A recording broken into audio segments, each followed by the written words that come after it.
देवासुर संग्राम में हिरण्याक्ष वध। व्यास जी बोले कि इंद्रादिक सब देवता महेश्वर जी से वर्णन सुनकर सब दैत्य समूहों को चारों ओर से भगाते गए। तब महाबाहु कुंभ नाम बड़ा असुर आया और कुबेर जी को गदा से मारने लगा। कुबेर जी भी गदाओं से कुंभ को मारने लगे। तब परस्पर दोनों का भयंकर गदा युद्ध प्रारंभ हो गया, जो कि अत्यंत ही भयानक था। उस कुंभ से महायुद्ध को करके अंत में कुबेर जी उस कुंभ की छाती में गदा मारने लगे। तब डाने टूटकर कुंभ पृथ्वी पे गिर गया। तो महापराक्रमी जम्बसुर रथ पर चढ़कर उसी समय इंद्र के घोड़े और हाथी को बाण समूह से मारने लगा। तो इंद्र वज्र से जम्ब को काट डाला। तब जम्ब रक्त से भीगा हुआ प्राण रहित होकर पृथ्वी पे गिर गया। फिर अरण, सुघोर, अघोर, घोर ये चार मुख्य गणों को संग्राम में शक्ति से इंद्र जी काटकर शीघ्रता से प्रत्येक को गिरा दिया। और जयंत जी सौरभ को बाण समूहों से वश में करने लगे। शक्ति हाथ में लिए हुए सहलाद, यमदंड, नरांतक को भी जयंत जी ने मार के गिरा दिया। देह भस्म करने वाला काल खड़ग से बाबरव को गिरा दिया और मृत्यु शक्ति से अश्व और निगृणक को रणभूमि में काट दिया। ये महाबली 7 राक्षस अग्नि से जलाए गए। भद्रबाहु, महाबाहु, सुगंध, गंध, भौरिक, वल्लिक और भीम ये 7 सेना के आगे जाने वाले रण में देह जलकर प्राण रहित होकर पृथ्वी पे गिर गए। फिर महात्मा वरुण की फैंसरी में बंधे हुए महापराक्रमी शूरों को भयानक शूर पृथ्वी पे गिरा दिया। और सूर्य जी की किरण समूहों से 5 राक्षस मारे गए। दुरु, तुम्बुरु, दुर्मेधा, साधक, साधकामिद, क्रूर, क्रांच, रणेशान, मोद, सम्मोद और षणमुख ये सब दैत्य संग्राम में वायु के बाणों से गिराए गए। तब नकृत राक्षस गदा से भीम को पृथ्वी पे गिरा दिया। फिर रुद्रों के शूलों से संग्राम में डरे हुए सम्मुख रण में निपुण सैकड़ों दैत्य दानव गिर गए। ऋषिमाली शूर वसुओं के बाणों के लगने व मेघों की करकाओं और अत्यंत दारुण वज्रों के लगने से रण में सैकड़ों बलि दैत्य गिराए गए।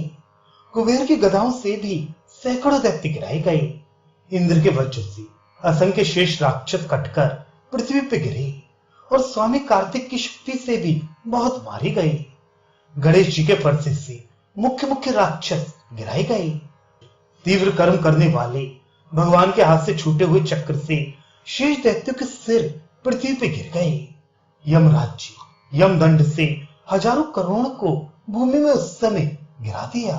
काल खड़ग से दानवों की मृत्यु शक्ति से दैत्य को वरुण फंसरी से और राक्षसों को गिराने लगे। फिर तक्षक आदिकों के पात और चंद्रमा की शर्तें से बहुत राक्षस मारे गए। फिर वरुण जी घोड़े पर चढ़कर तीक्ष्ण फंसरी से हाथियों का नाश करने लगे और दैत्यों के हाथी के गंडे स्थल में परीक्ष से भी मारने लगे। इसी प्रकार घोड़ों और हाथियों को शीघ्रता से गिराते हुए इसी प्रकार महाबलवान सिद्ध, गंधर्व, अप्सरा और देवता मार्तका और गणेश जी से महाघोर प्रलय के दानव गिराए गए। बाण, खड्ग, शूल, शक्ति, फरसा, लाठी, परिग और मालाओं से देवता राक्षसों को गिराते गए। इस प्रकार दैत्यों के नाश होने में हिरण्याक्ष आकर सूर्य के रथ के सदृश रथ के रत्नों से शोभित स्वर्ण के सुंदर घटा और चामरों से भूषित पताका और ध्वजाओं से पूर्ण रम्य इंद्र के रथ के समान रथ पर चढ़कर बाण समूहों से नाश करने लगा। यह महावीर असुरों का स्वामी हिरण्याक्ष देवता और दैत्यों से दुख से लड़ने योग्य है। इस वीर ने सैकड़ों हजार सेना समेत हाथियों को घोड़े सहित रथों को पृथ्वी में गिरा दिया। इस प्रकार सब देवताओं के समूहों में घूमकर मृत्यु के समान बाण समूहों को गिराया गया और क्रम से संग्राम में देवताओं की सेना को इस प्रकार मकता गया जैसे पुष्करणी वृंद में हाथी कमल के वन को मकता है। तब हिरण्याक्ष के तीक्ष्ण बाणों के लगने और वेग से बारंबार सिंह के समान शब्दों से वेग ही से देवता लोग पृथ्वी पर गिराए गए। 10 तीक्ष्ण बाणों से जयंत को मारा, 5 बाणों से हेमंत को, 15 से इंद्र को, 20 से चित्ररथ को, 25 से स्वामी कार्तिक को, 3 से गणेश को, 40 से यमराज जी को भी मारा और काल और मृत्यु को द्विगुण हाथ से 10 बाणों से जगत के प्राण कुबेर जी को, 6 और 7 बाणों से सब रुद्रों को अलग अलग, सब वसुओं को 10 बाणों से, सिद्धों को 8 बाणों से, गंधर्वों को 10 बाणों से, सर्पों को 6 बाणों से मारा। ओज के समूह अत्यंत वीर और शीघ्र लाघव दर्शन से आपत्ति को प्राप्त होकर देवता डर से उसके मारने में समर्थ न हुए। महादेव जी के शूल के सदृश मर्म काटने वाले बाणों से युद्ध में ताड़ित हुए देवता मूर्छित होकर पृथ्वी पर गिर गए। शेष देव भी उसके सम्मुख स्थित होने में समर्थ न हुए। तब इंद्र संयुक्त कपे हुए देवता ताड़ित होकर शरणागत की रक्षा करने वाले भगवान हरि जी की शरण में गए। इसी अंतर में विष्णु जी देवों के स्वामी इंद्र से बोले, इस समय संग्राम में हिरण्याक्ष के सम्मुख जाओ। तब इंद्र शीघ्रता से हिरण्याक्ष के नाश करने के लिए उसके समीप गए। तो हिरण्याक्ष ने बाणों से विष्णु जी के रथ को काटकर विष्णु जी को भी आच्छादित कर लिया और रथ के सम्मुख दैत्य नाश रहित विष्णु जी से बोला कि देवताओं सहित तुमको मारकर इस समय मैं और सृष्टि करूंगा। तब गर्जते हुए उस शेष दैत्य से विष्णु जी ये बोले कि रे पापी, तू निंदा करने की योग्य है, जो युद्ध में स्थिर होगा तो तुझे देखूंगा। तदनंतर सैकड़ों बाणों से नाश रहित विष्णु जी को हिरण्याक्ष ने मारा और असंभ्रांत होकर यमराज के दंड के समान बाणों को काटा। फिर सहस्त्र बाणों को विष्णु जी के ऊपर चलाया तो विष्णु जी ने बाणों से काटा और विष्णु जी ने छूने से अग्नि के समान बाणों को चलाया तो काटने वाले तीक्ष्ण आकाश में जाने वाले मनोजव लाघव से विष्णु जी ने अस्त्र के रुई सूखे तृण के समान स्वर्ण के सहस्त्र बाणों से हिरण्याक्ष को ताड़ित किया। तो बाधा से पीड़ित होकर क्रुद्ध होकर पर्वत उठाकर महाबली हिरण्याक्ष ने भगवान के ऊपर मारा तो हरि जी ने गदा से लीला पूर्वक उसे चूर्ण कर डाला। इसी प्रकार सहस्त्र पर्वत क्रम से मारे और राक्षसों के वैरी विष्णु जी ने वैसे ही शीघ्रता से चूर्ण कर डाले। फिर हिरण्याक्ष हजार बुझाकर बाण अत्यंत उग्र शक्ति शूल और बहुत फरसा आदिकों से क्रोध युक्त चित्त होकर विष्णु जी के ऊपर वर्षा की।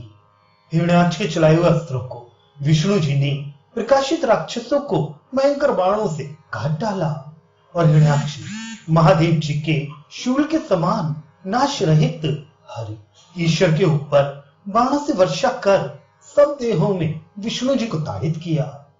हिरण्याक्ष संग्राम में क्लेश को प्राप्त होकर अत्यंत उत्तम सर्वशक्ति काल जिव्या के समान घोर 8 घंटा से युक्त हरि जी की चौड़ी छाती में शीघ्रता से चलाया। तब हरि जी बिजली समेत सजल मेघ के समान शोभित हुए तो दैत्य रोने लगे और देवता जय हो ये अच्छा शब्द कहने लगे।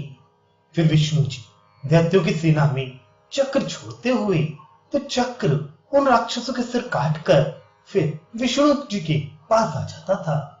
फिर विष्णु जी हिरण्याक्ष के ऊपर शक्ति चलाकर उसे रण में गिरा दिया तो हिरण्याक्ष बहुत समय में होश को पाकर अग्निबाण से केशव जी पे प्रहार करने लगा।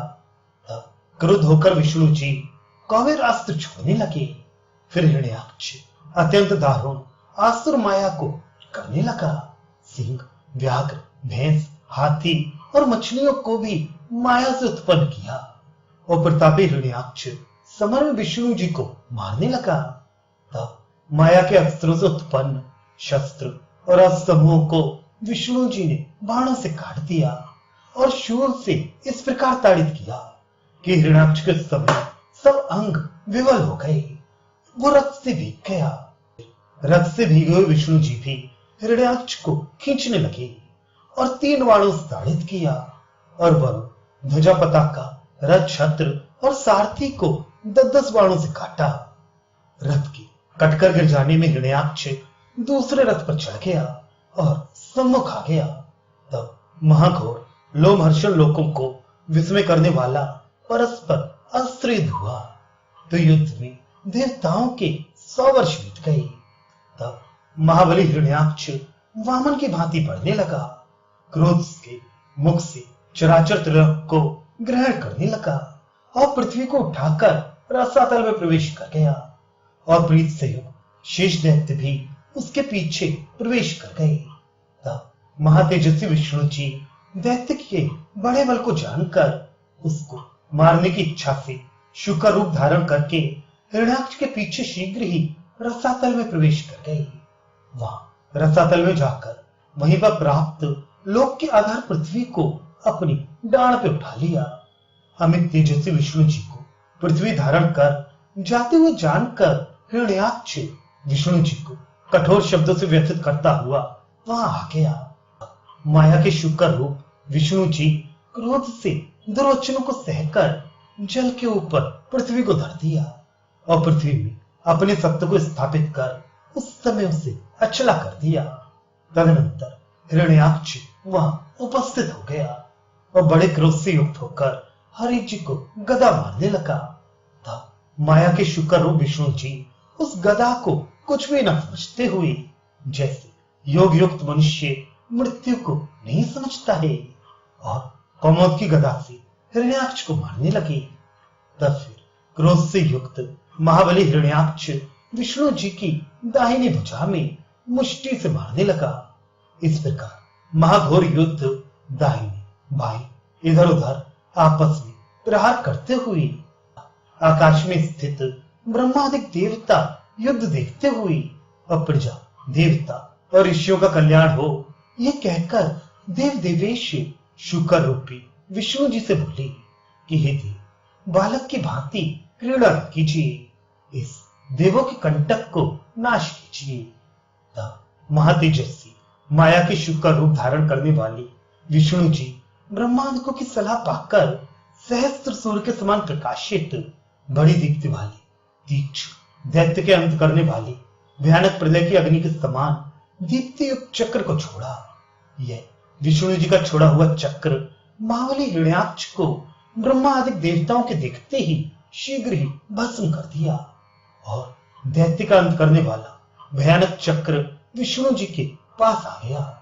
तब ब्रह्मा आदि देवता और इंद्रादिक लोकपाल विष्णु जी की विजय देखकर आकर स्तुति करने लगे कि संसार के आदिभूत देवता और सुरों में श्रेष्ठ संसार के पालन करने वाले विष्णु जी को नमस्कार है। जिनके नाभि कमल से ब्रह्मा जी हुए, उनके शरण में हम लोग प्राप्त हैं।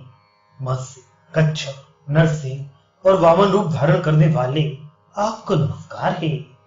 क्षत्रियों के नाश करने वाले परशुराम जी, रावण के नाश करता राम जी और नीलांबर धारण करने वाले प्रलंबासुर का नाश करने वाले बलराम जी, बुद्ध दैत्यों को मोहन करने वाले मिलेच्छों का नाश करने वाले कल्कि जी और शुकर रूप धारण करने वाले आपको नमस्कार है।